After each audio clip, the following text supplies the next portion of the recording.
Welcome to the Fish House Nation podcast. Today, once again, joined by my new co-host, Al Escobedo. Al, what's happening today? How's it going, buddy? The sun's shining. It's May, and we're a long ways away from taking this thing fishing on the ice. But a lot of people, and I think it's something that we've been talking about a lot, is people are using these things for summertime now. But if you're going to do that, just remember there's some things you need to do before you start using this in the summer. I mean, it works great as a camper. You'll get some looks, especially if you drop it down, but I think that's one of the cool things. I think it's something when people see this, they go, that's pretty nice. I don't have to step up. But before you take this thing out on the road for the summer, there's a few things you need to do, and that's what we're going to talk about today. Yep, exactly. All right, so before you head out, it's just like any other trailer, any other RV. You want to make sure that you are just taking care of the bearings. Anything that needs lubrication, even the crank up and down, that's something that you're going to want to make sure it's working well and make sure it's greased and ready to rock. Yep. And then, I mean, that's the biggest thing with any trailer, and especially these, is you want to keep everything lubricated and make sure your bearings are good. But some of the other things, if you start getting into some of the bigger houses with the water lines and stuff like that, whether you winterized them or if you used them all winter, it's always a good idea to clean them out. If you're not going to use it in the summertime, you want to clean them out and then make sure everything's all clear to go so you don't have any problems come winter when you use it. Or you just want it nice and clean so when you're using it this summer, the water stays nice and fresh. You don't get any mold or mildew or anything like that. But I would say, in my opinion, I mean, the most important thing is functionality and towing it, and you just really got to make sure everything, go through all your nuts and bolts, go through everything and make sure everything's in good working tip-top condition. Yeah, make sure that everything's tight, greasing those bearings, making sure that those things are good. And then when you're out on the road, road conditions are different in the summer than they are in the winter. A lot of times in the winter we're dealing with potholes and all these types of things, but the roads buckle in the summertime.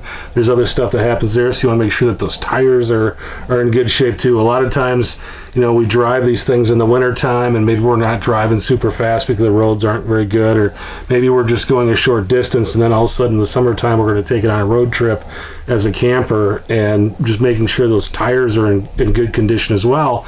And not just the tires that we're driving on. One of the things that I noticed today when I was hooking this up, because it's been sitting for about a month now, I wanted to get it out to film in today, but as I bent over to crank the house down onto my truck, I could feel the spare tire, and I don't think there's enough air in that. That's something that you don't want to find that out when you're on the highway and you need to change your tire, that there's not enough air in the spare. So get out a pressure gauge and check that out as well. Definitely. You want to make sure you're ready for anything. The big thing, another big thing too, when I'm talking about tightening and checking everything, is when you're driving around on the ice. I mean, there's a lot of ice conditions where you're not driving on smooth plowed roads. Stuff's bouncing around, stuff's moving, so it's very important to make sure stuff's tightened down. I mean, everything will wiggle loose over the course of time. Usually when you're getting into your first couple years with your shack, you're not going to really deal with too much of that, but it's always better just to check and make sure, just to avoid any unannounced issues as you're getting ready to go have a good time with the family. A lot of people don't want things to get frozen up when they're on the ice, so now we're talking summerizing your house and getting those water lines and stuff flushed out. We've been talking about all those types of things, but the other thing that we got to really think about too is the creature comforts that we use in the summertime that we don't use in the wintertime, things like air conditioning. Exactly. Yeah. If you're going to go out and use your house in July, you don't want to find out when you're at the camping stall that your air conditioner doesn't work. At least if you know at home, you can pack some fans or something and plan ahead of time. But that's another thing. I mean, one of the things that I always did throughout the winter is, if I know I'm going to go somewhere for 3 or 4 days in the house, I bring it home, I plug it in at home, make sure everything's good, make sure the battery's good and charged up before I leave. So you want to do the same thing in the summertime. Yep. Bring it home, park in the driveway for a day or two, make sure the air conditioning's working, make sure all your lights and everything are working as well. Exactly.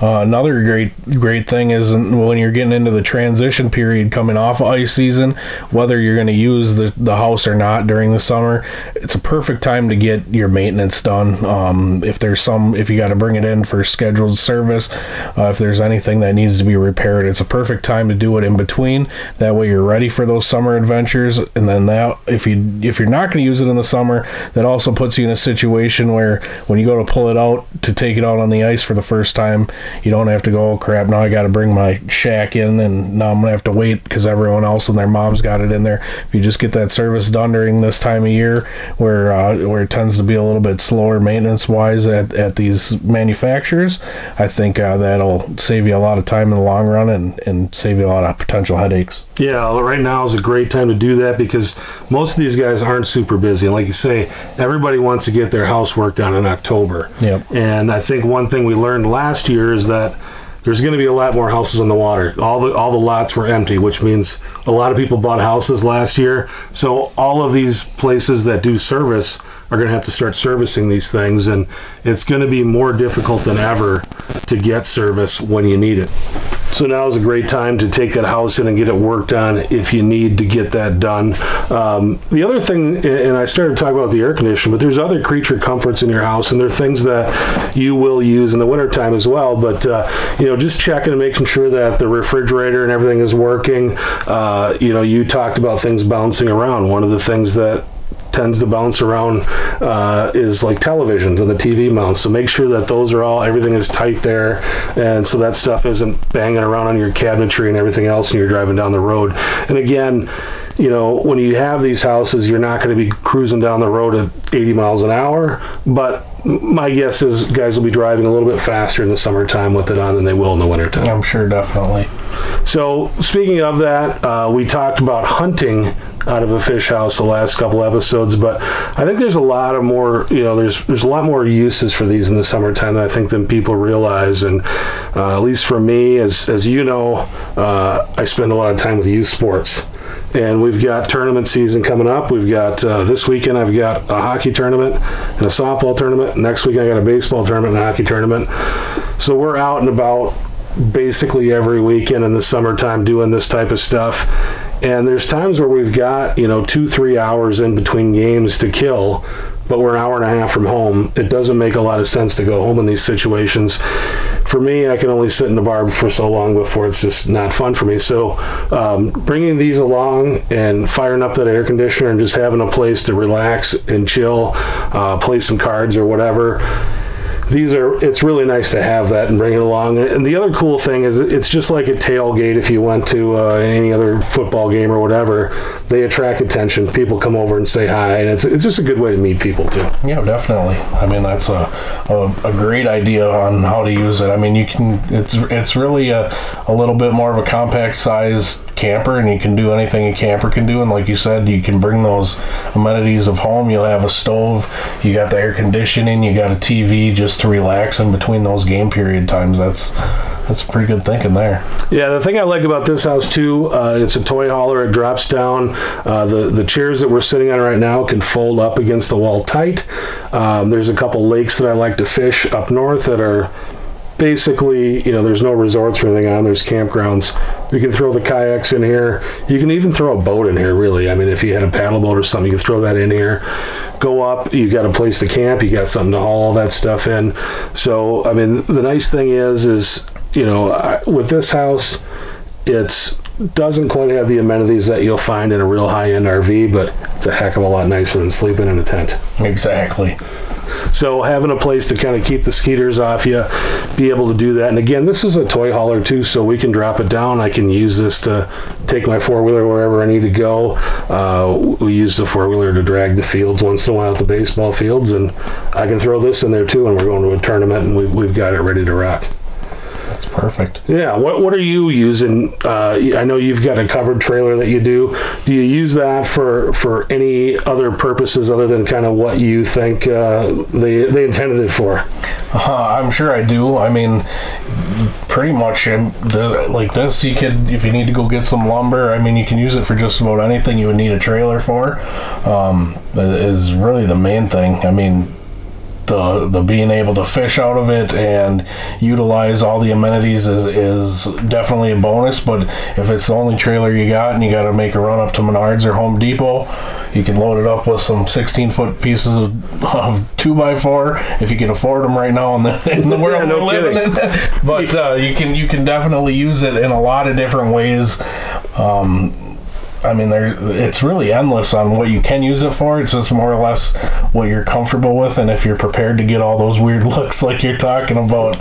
But in the most cases, I mean, if people see you using your trailer for something, like if you were at Menards loading this thing up with timber, the odds are someone's going to come over and have a nice conversation with you, as opposed to just being, thinking you're a weirdo. But it's a very versatile piece of equipment to use, and just like anything else, when you're spending that kind of money on a piece of equipment, you want to get the most out of it that you can, and just thinking outside of the box and not thinking strictly ice fishing. It really opens a lot of doors with these things. Yeah, the other thing that you may want to look at if you're going to use this in the summertime is to get yourself some handle traps from Catch Cover. They go right over the top of the handle.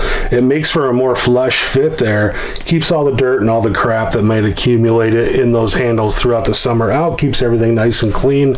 I don't use them in the wintertime, so I like to be able to pop the handles or the lids off whenever I need to. But if you're using them in the summertime, you're not popping those Catch Covers on and off. Get yourself some handle traps. It's a very inexpensive investment, and it will make your house a lot more usable, a lot more fun to use in the wintertime.